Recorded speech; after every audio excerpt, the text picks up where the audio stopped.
Alright, what's up YouTube? I'm going to be doing a video about this Jon Jones UFC 151 situation.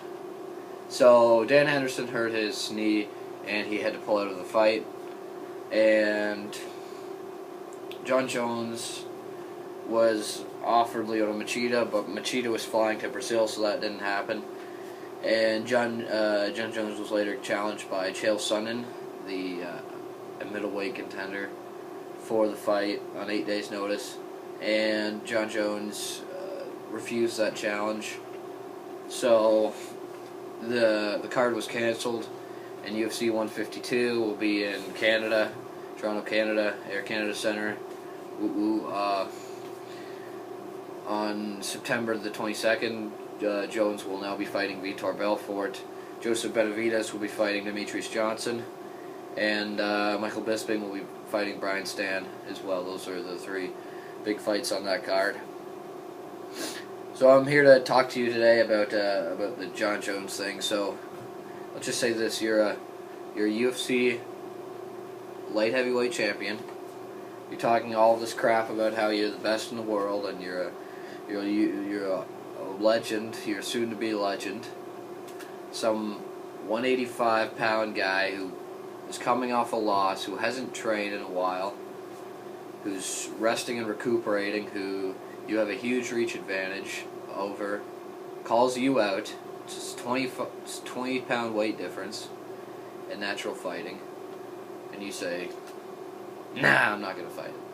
And then you go out and say, well, I don't want to fight Machida because Machida is not very popular, even though he's clearly the best light heavyweight right now. Except for Dan Henderson, of course. Excluding Dan Henderson, he's the best light heavyweight right now. So you say, oh well, I don't want to fight Machida because Machida's not very popular, and he was my lowest selling pay-per-view buy last year. But then Chael calls you out, and he's a cash cow. He's a pay-per-view king. We know that from his fights with Anderson and with his 2 fights with Anderson Silva. We know he can sell the ticks and sell the pay-per-views. But then you refuse that. Isn't that a little hypocritical, Jon Jones? Isn't it? You back down from Machida. You say you don't want to fight Machida because he's not very popular, but you back down from Chael, who's one of the most popular or one of the most controversial guys in the sport. That's a little hypocritical, don't you think? And then he's going after Vitor Belfort, who's had, one fight at light heavyweight right now. He's coming off Anthony Rumble Johnson's win over him. He previously lost to Anderson. He's 185. His natural weight, he fights at 185. He's coming up in weight. And it's not a very impressive thing. I mean, you're going to beat him, and then you're going to beat Dan Henderson. All Jon Jones is doing is fighting Anderson Silva's leftovers. It's really all he's doing.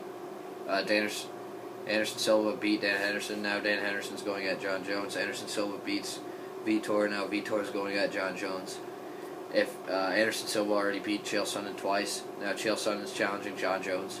All this Jon Jones guy is talking himself up when he's beating Anderson's leftovers, the guys that Anderson's already beat. It's just mind-boggling on my part. I can't really understand what this guy. I just don't get it. I mean, if you talk yourself up as a champion, and then you just back down from the fight, you're not a champion. You're just a coward. And you should be willing to fight anybody at any time, anywhere, like a Chael Sonnen. Chael Sonnen's not even the champion, and he'll fight you on 8 days' notice. He's never fought at light heavyweight before. I mean, be more like him. I mean, Chael recently said that Christine Cyborg Santos has more balls than Jon Jones. She is a steroider in women's MMA.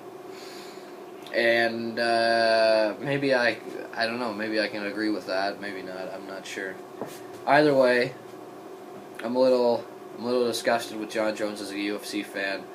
I didn't really like him before, and I gotta say I like him even less now. I think this is not just Jon Jones. I think this is Greg Jackson's doing as well. I mean, Greg Jackson always wants to take things easy. You know, he wants the boring fights. He wants the unexciting fights. So I think that this is also Greg Jackson's doing. Either way, though, Vitor Belfort versus Jon Jones. I mean, should be a decent fight. I'll tune in to watch that anyway. But I guess this ends my my talk about UFC. I want you to stay tuned because I'm doing my complete, really thorough NFL preview, previewing all of the teams, how they'll finish, you know, some sleepers, the X factors of the teams, what to watch for. Really, really in-depth, thorough NFL preview. So if you want to subscribe, then you'll get those. If you're a fan of the NFL. If you're not, I'm still making UFC videos all the time. So thank you for all the support. If you liked the video, comment on what you think of the Jon Jones and Chael Sonnen thing. How you feel about what your opinion on Jon Jones is, what your opinion on Chael Sonnen is. I just want to hear your guys' opinion because I need more talking in the channel. I want it to be a true network, as I call myself, the Rush Sports Network. Thank you guys anyway. Thanks for the support. Like the video, comment the video, do what you gotta do, and have a nice day.